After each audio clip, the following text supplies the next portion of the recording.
Welcome to r/Pettyrevenge, where an entitled Karen gets publicly humiliated. I used to be kind of a butthole. I've really mellowed out since. But sometime around 2001 or 2002, I had an incident in my university dorm laundry room. I can pinpoint the year because my freshman year was the only year our laundry machines took quarters. Machines accepted a university cash/card system the following years. Anyway, I'm a freshman living in the dorms, it's the weekend, and I'm doing laundry. We had an unwritten rule in the dorm laundry room. If you don't attend to your laundry, it's totally cool for someone to pull it out and throw it on the table, wet or dry. If you don't like it, just promptly attend to your laundry when the washer or dryer turns off. I assume it's like this on a lot of campuses. I don't like people touching my laundry, so I always set an alarm to be there when it's done. I wash my clothes, throw them in the dryer, and set my timer. Soon after, my watch goes off, and I walk back down to the laundry room only to find my dryer load completely wet and on the table. Oh, hell no. Someone pulled my stuff from the dryer only to dump it out and dry their stuff for free. Well, good news. I had more quarters, so I could dry my stuff just fine. Actually, I had enough quarters from my anonymous friend, too. Why didn't they just ask? So I grab their clothes and throw it in an open washing machine with 6 of my spare quarters. Actually, wait, I can drop another quarter in for a heavy cycle, which entitles you to an additional rinse and spin. I happen to have another quarter, so I do. The heavy cycle takes over an hour and a half to complete. Now's a good time to mention a nice feature the washing machines had that the dryers didn't. They locked while in operation. The homie would have been stuck for about 100 minutes waiting for another chance to dry their clothes. I hope they made better chances the second time. I was kind of a petty dick as a baseline, and I look back with a bit of shock that I didn't dump in some bleach or turn the water to hot. I'm glad I've outgrown that kind of thing, but I look back with some pleasure at that little guy standing up to some random douchebag. Our next Reddit post is from Zothrieth. So this is more of an annual revenge thing.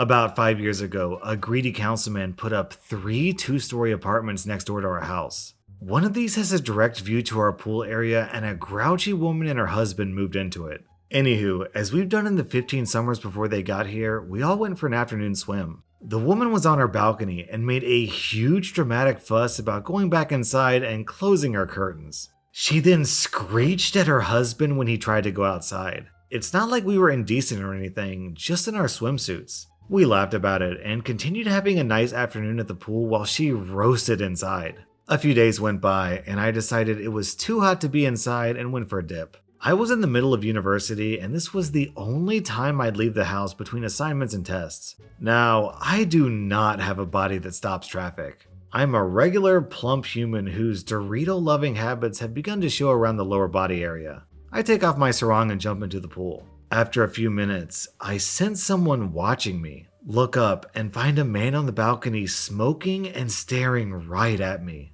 I make a bit of an aggressive "what" gesture and he scurries back inside, only to return with a woman in tow. The conversation went something along the lines of, "Excuse me, could you not swim when my son is out here smoking? He just lost his job and this is the time he'd normally smoke. And you're out here naked and distracting him." Ew, he's the age of my dad. He can smoke on your front balcony, and I've lived here for, at the time, 15 years. So you can't blame me for being here naked, which I'm not, I'm swimming.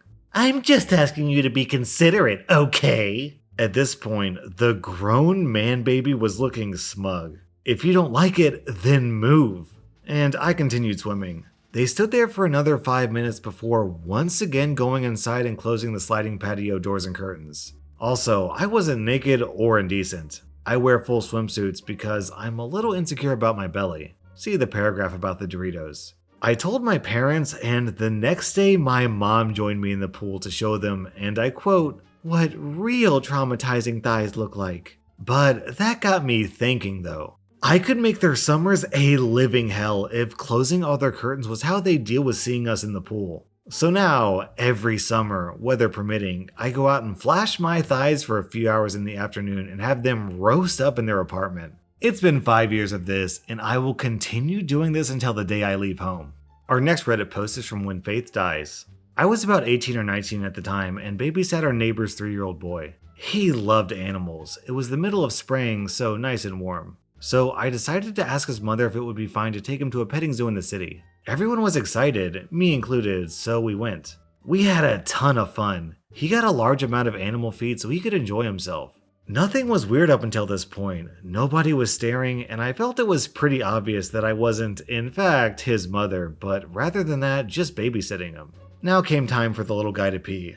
Not a problem, I thought to myself, so I took him to the toilets. There was a large line in front of the women's bathroom, but since I had to accompany him because he was too young to use the adult toilets himself, we couldn't just go to the men's bathroom, which was empty. I figured waiting in line for a minute or two was not going to be an issue though. Enter Karen. Hi, excuse me? She tapped me on the shoulder. Yes?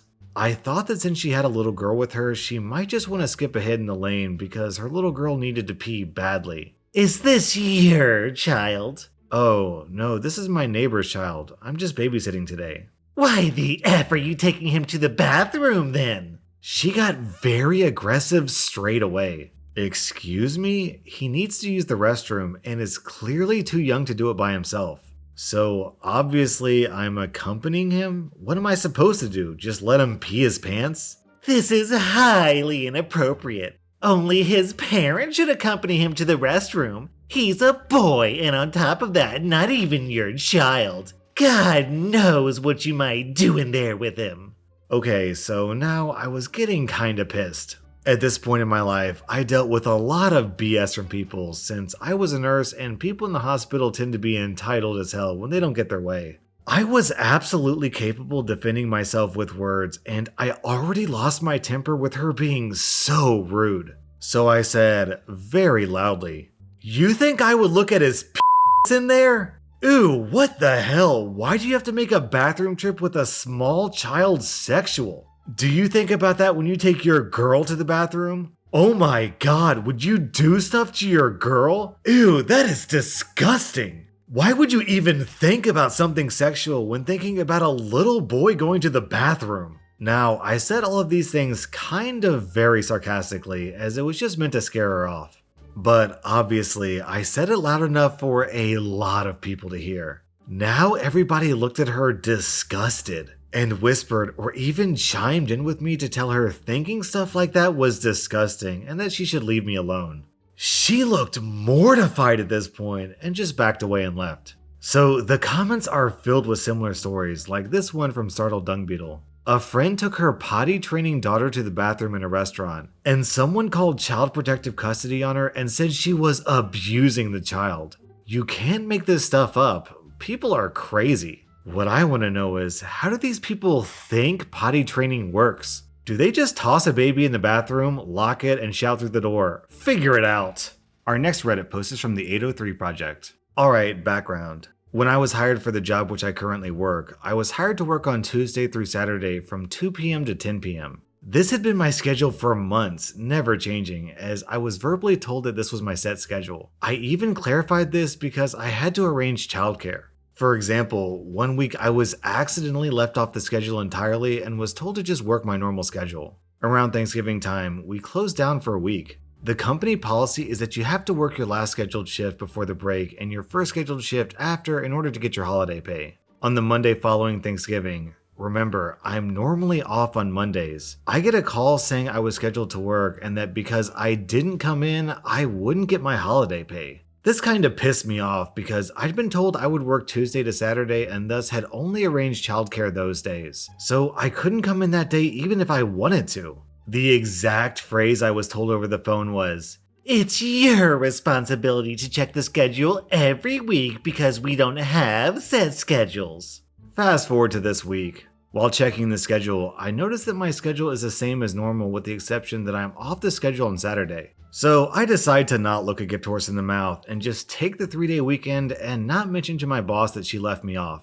So Saturday, which I normally would work, I don't go in since I'm not scheduled. I got a call from work and didn't answer. No voicemail left. Then I received a text from my boss saying that my schedule never changes, and it'll be a no call, no show on my attendance record for not coming into work. I replied that I'm not on the schedule, and so I'm not required to come in, as it is my responsibility to check the schedules every week because we don't have set schedules. I received no further reply and am looking forward to seeing how work goes on Tuesday. And then OP posts an update. Before work today, I had a follow-up interview yesterday for the new job I mentioned in comments and an edit. I was offered the position I wanted and was told I can start as soon as I want. I came into work today intending to work the shift today before leaving, as it's the last day of the pay period. When I got to work today, I clocked in and didn't see any managers or anything, so I started working. After 15 minutes or so, my boss came out and asked, "Oh, P, you really couldn't come in on Saturday?" Obviously, they knew the answer, and I said no. They then asked me what I was doing that I couldn't work my usual shift. I replied that it wasn't their concern what I do on a day I'm not at work.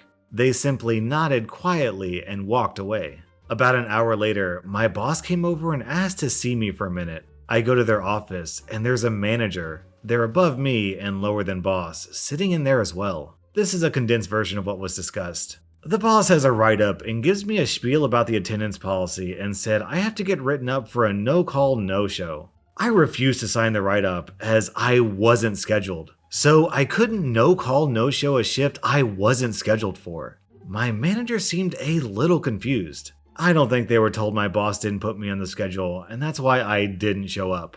So I pull the picture up of the schedule on my phone and show it to the manager, who then agrees with me that it isn't a no-call, no-show.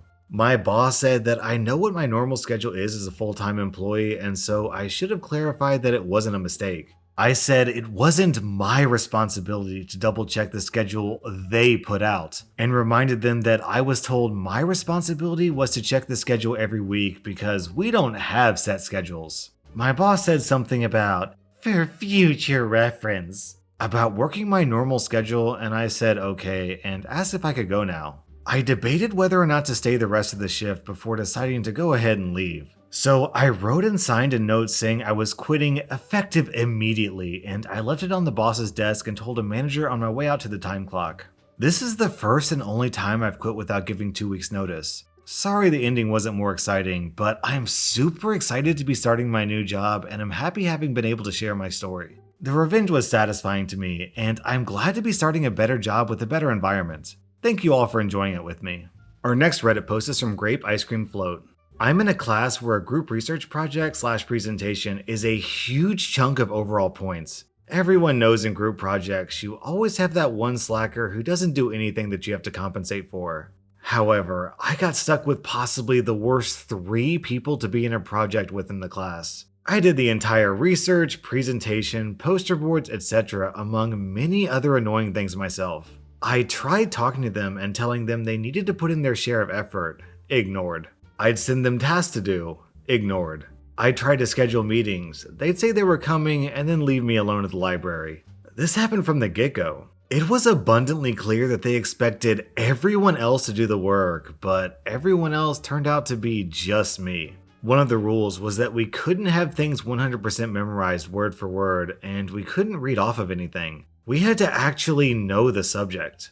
I was fully prepared to do most of the talking, and even wrote down a small script for them and told them to know what to say during their part, at the very least. The night before, I told them we had to meet to at least go over the whole thing one time. Once again, none of them showed. At this point, I'm livid and decide they can just do it themselves, which means they'd get up there, not know a dang thing to say other than the small info I gave them, and couldn't even BS anything because they did no research. Thing is, if we miss without an excuse, we fail the project. If you have an excuse, you have to have documentation. I commute and live an hour away, so I decide that I'll conveniently have a flat tire right before class. Went out and actually bought a tire so I could have the receipt to prove it. I emailed the professor, who said I can present by myself during his office hours. Turns out they completely bombed, and not only probably failed the project, but since they're bad students, might even make them fail the class. So I guess you could say OP got tired of dealing with their BS? And then we had the similar contribution from Magnus down in the comments. I had the exact opposite happen to me once. I was in a group with 2 girls and a guy. The project was done over an entire semester and presented in parts. The breakdown is we pick a country and explore birth, death, and migration rates, as well as the country's economic status and how this affects said rates. The chicks and I did our parts to the best of our ability. The dude pulled no-show moves at every turn. Didn't have a sitter, didn't have a ride, etc. So we went on without him. And we let the professor know that he had contributed nothing and we wouldn't be putting his name on our work. The professor made the guy be his own group and he had to do about 35 pages worth of work on his own, presented over 4 parts. It was satisfying. That was r/Pettyrevenge, and if you like this video then hit that subscribe button because I put out new Reddit videos every single day.